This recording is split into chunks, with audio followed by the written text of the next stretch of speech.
दोस्तों, आज हम लोग बात करेंगे जैन धर्म में मोक्ष कैसे मिलता है। क्या वाकई में व्यक्ति के जीवित रहते हुए मोक्ष की प्राप्ति हो सकती है या मरने के बाद? दरअसल में प्राचीन भारत में कई धर्मों में, जैसे जैन धर्म है, बौद्ध धर्म है और वैदिक कालीन संस्कृति है यानी ब्राह्मण धर्म है, इन सब में मोक्ष की प्राप्ति को अलग अलग तरीके से बताया गया है। तो दोस्तों, आज हम लोग बात करेंगे जैन धर्म के सिद्धांतों के बारे में और यहीं से हम समझेंगे कि जैन धर्म में मोक्ष कैसे प्राप्त होती है। क्या वाकई में व्यक्ति जीवित रहते हुए मोक्ष प्राप्त कर सकता है? तो इसी को हम आज इस क्लास में डिस्कशन करेंगे। तो दोस्तों, आज की क्लास में हम लोग जैन धर्म के सिद्धांत के बारे में बात करेंगे। तो जैन धर्म के जो सिद्धांत हैं, इसमें संसार के पदार्थों को जैन धर्म में क्या कहा गया है? द्रव्य कहा गया है। क्या कहा गया है? द्रव्य कहा गया है और इसको दो भागों में बांटा गया है। पहला है आस्तिकाय और दूसरा क्या है? अनास्तिकाय। अब हम बात करते हैं आस्तिकाय क्या है। आस्तिकाय को दो भागों में बांटा गया है। पहला जीव है और दूसरा क्या है? अजीव है। जीव का जो अर्थ है वो चेतना है, इसका गुण है। जीव का अर्थ क्या है? चेतना, अर्थात उसका गुण क्या है? चेतना है। अजीव का अर्थ यहाँ क्या है? अजीव के अंतर्गत मोह, माया, अहंकार, काम, क्रोध, लोभ, इन सारी चीजों को क्या कहा गया है? जैन धर्म में अजीव कहा गया है। तो अजीव के अंतर्गत कई चीजों को शामिल किया गया है। धर्म, अधर्म, पुद्गल, आकाश, यानी इन चारों को क्या कहा गया है? अजीव कहा गया है। किसमें? जैन धर्म में। अनास्तिकाय के अंतर्गत केवल काल को यानी समय को शामिल किया गया है। उसके बाद हम लोग बात करते हैं जैन धर्म के अनुसार संसार का निर्माण 6 पदार्थों से हुआ है और ये पदार्थ क्या है? विनाश रहित है, यानी ये 6 पदार्थ कभी समाप्त नहीं होते हैं। देखिए, हर धर्म में अलग अलग कॉन्सेप्ट डेवलप किया गया है और जैन धर्म में क्या कहा गया है कि संसार का निर्माण 6 पदार्थों से हुआ है। और ये 6 पदार्थ कौन कौन से हैं? पहला है जीव, और जीव का अर्थ क्या है? चेतना, चेतना बताया गया है जैन धर्म में।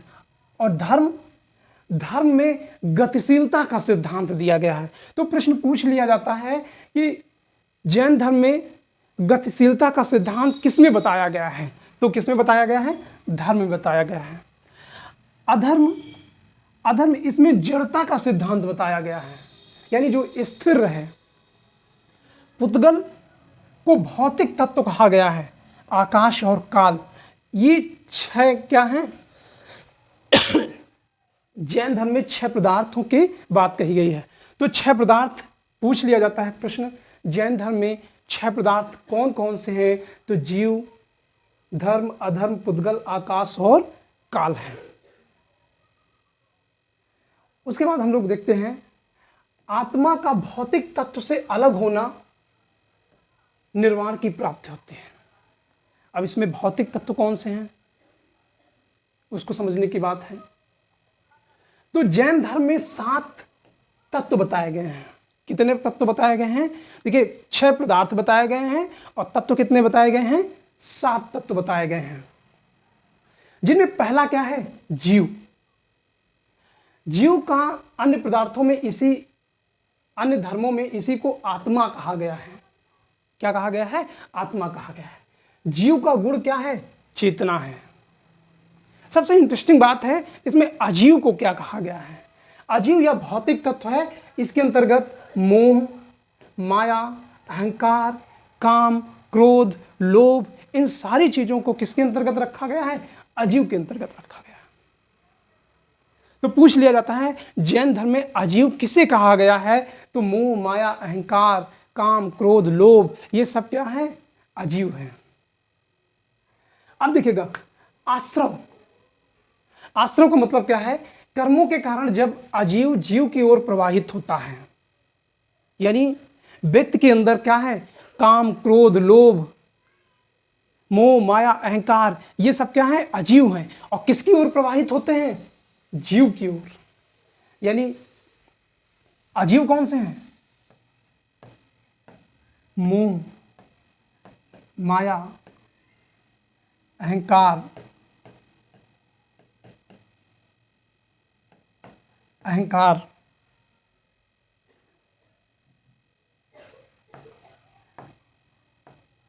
काम,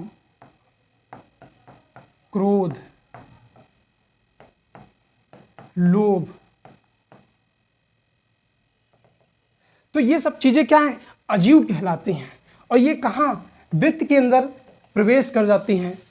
तो उसी को क्या कहा गया है? आश्रव। आश्रव का अर्थ है आना। यानी जब व्यक्ति के अंदर काम, क्रोध, मोह, माया, अहंकार ये सारी चीजें आ जाती हैं तो वो क्या है? आश्रव कहलाता है। इसमें चौथा है बंधन। यानी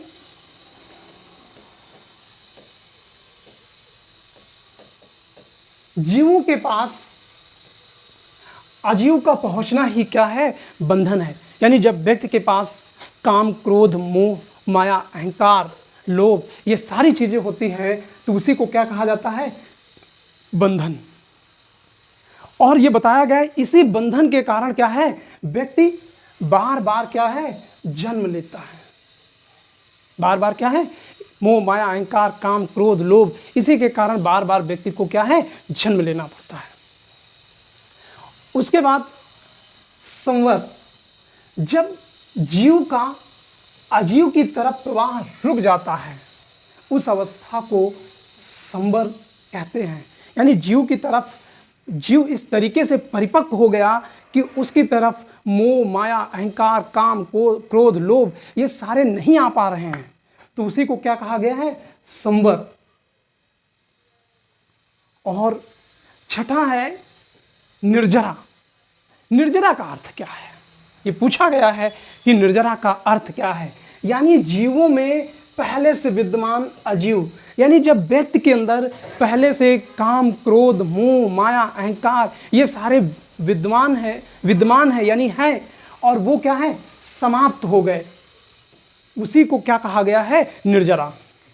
यानी एक ऐसा व्यक्ति जो सांसारिक जीवन में मोह, माया, अहंकार, काम, क्रोध, लोभ में लिप्त है और उन चीज़ों से छुटकारा पा जाता है तो उसी को क्या कहा गया है? निर्जरा। उसी को निर्जरा कहा गया। अब सबसे अंतिम बात आई है कि जैन धर्म में मोक्ष कैसे मिलता है। देखिएगा, 7वां बिंदु है मोक्ष। जीवों में अजीव का नष्ट हो जाना क्या कहलाता है? मोक्ष कहलाता है। क्या कहलाता है? मोक्ष कहलाता है। अर्थात जब किसी जीव में विद्यमान मोह, माया, अहंकार नष्ट हो जाता है तो उसी को हम क्या कहते हैं? मोक्ष कहते हैं। यानी जब व्यक्ति जीवित रहता है और उसके अंदर का काम, क्रोध, मोह, माया, अहंकार ये सारी चीजें क्या है? दूर हो गई, उसे संसार दुनियादारी से कोई मतलब नहीं है, उसी को जैन धर्म में क्या कहा गया है? मोक्ष। अर्थात जैन धर्म ये बता रहा है कि मानव जीवित रहते हुए मोक्ष की प्राप्ति कर सकता है। ठीक है ना? यानी व्यक्ति के अंदर मोह, माया, अहंकार ये सारी चीजें क्या हो जाए? समाप्त हो जाएं तो उसी को क्या कहा जा रहा है? उसको मोक्ष की प्राप्ति हो गई। तो आगे की क्लास में हम लोग जैन धर्म के बारे में अगली क्लास में शेष बात करेंगे। आज की क्लास में इतना ही। Thank you.